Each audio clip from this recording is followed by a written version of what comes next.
Sivakka on Oulun kaupungin omistama vuokratalokonserni. Omistamme tällä hetkellä noin 8300 asuntoa, joiden vuokraamista, isännöintiä, kiinteistönpitoa eli kunnossapitoa ja rakennuttamista ja taloushallintoa hoitaa Sivakan henkilökunta täältä Myllytuulesta. Meitä on tällä hetkellä täällä noin 45 henkilöä.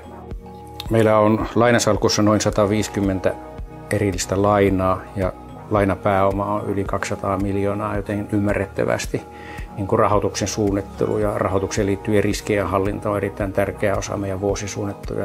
Toinen sitten on tämä, että tähän korjaamiseen käytetään rahaa luokkaa 500 miljoonaa euroa vuodessa, eli se on aika suuri rahavirta sielläkin.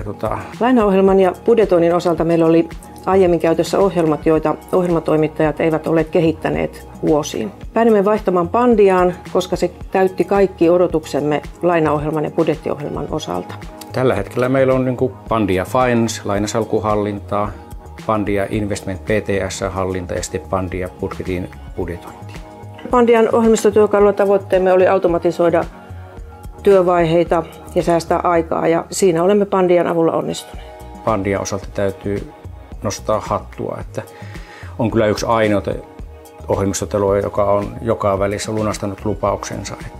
Toiveitamme on aina kuunneltu ja ratkaisuja on kehitetty yhdessä meidän tarpeitamme ajatellen.